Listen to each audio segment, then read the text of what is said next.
अंतिम रोटी का हिसाब। ये कहानी है धनपुर नाम के एक छोटे से कस्बे की, जहां सुबह सूरज उगने से पहले ही गरीबी जाग जाती थी। कच्चे घर, सूखे कुएं और पेट में भूख लिए लोग यहीं रोज जिंदगी से लड़ते थे। इसी कस्बे में रहता था एक साधारण सा आदमी, मोहन पेशा। अनाज की छोटी सी दुकान, आमदनी नाम मात्र और दिल बहुत बड़ा। मोहन की दुकान इतनी छोटी थी कि अगर वो एक कदम पीछे हटे तो बाहर आ जाए। दुकान पर बैठते हुए वह रोज बुदबुदाता, भगवान, आज बस इतना कमा देना कि घर में चूल्हा जल जाए। घर में उसकी पत्नी सीता और 2 छोटे बच्चे थे। सीता अक्सर कहती, मोहन, अपने बच्चों के लिए भी थोड़ा सोच लिया करो। लेकिन मोहन हर शाम दुकान बंद करते समय बची हुई रोटियां पास की झुग्गियों में भूखे बच्चों को दे आता। एक साल बारिश नहीं हुई, फसलें सूख गईं, कस्बे में अकाल फैल गया। मोहन की दुकान पर ग्राहक आना बंद हो गए। घर में अनाज कम होने लगा। एक रात सीता ने चुपचाप कहा, मोहन, घर में अब सिर्फ एक दिन का आटा बचा है। मोहन चुप रहा। उसकी आंखें जमीन पर थीं। अगली सुबह सीता ने 4 रोटियां बनाईं, 2 बच्चों के लिए, एक मोहन के लिए और एक बचा कर रख ली। मोहन ने पूछा, ये क्यों बचाई? सीता बोली, अगर कोई भूखा आ जाए तो। मोहन की आंखें भर आईं। उसी रात तेज आंधी चल रही थी।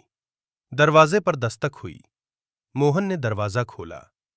सामने खड़ा था एक थका हुआ आदमी, फटे कपड़े, डरी हुई आंखें। भैया, 2 दिन से भूखा हूं, एक रोटी मिल जाए तो। मोहन पीछे मुड़ा। घर में बच्चों की नींद और रसोई में आखिरी रोटी। उसके हाथ कांपने लगे। मन बोला, अपने बच्चों को बचा ले।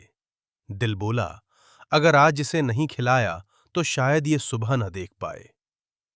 सीता चुपचाप रसोई से रोटी ले आई और मोहन के हाथ में रख दी। धीरे से बोली, हिसाब भगवान रखता है मोहन, हम नहीं। मोहन ने आदमी को रोटी दी। वो आदमी रो पड़ा, भगवान तुम्हें कभी भूखा न रखे। रोटी खाते हुए वो बोला, एक दिन इस रोटी का हिसाब जरूर चुकाऊंगा। और अंधेरे में गायब हो गया। सुबह मोहन की दुकान पर एक सरकारी गाड़ी रुकी। वही आदमी साफ कपड़ों में उतरा। मैं जिला निरीक्षक हूं, उसने कहा। सरकार ईमानदार व्यापारियों को अनाज का ठेका दे रही है। मोहन स्तब्ध रह गया। ठेका मिलने के बाद भी मोहन ने पूछा, आपने मुझे ही क्यों चुना? अधिकारी मुस्कुराया, क्योंकि जिसने अपनी आखिरी रोटी दूसरे को दे दी, वो कभी बेईमान नहीं हो सकता। आज मोहन अमीर है, लेकिन हर शाम उसकी दुकान के बाहर लिखा होता है, यहां कोई भूखा नहीं जाएगा। क्योंकि जो इंसान अंतिम रोटी भी बांट देता है, भगवान उसके जीवन की कमी खुद पूरी करते हैं।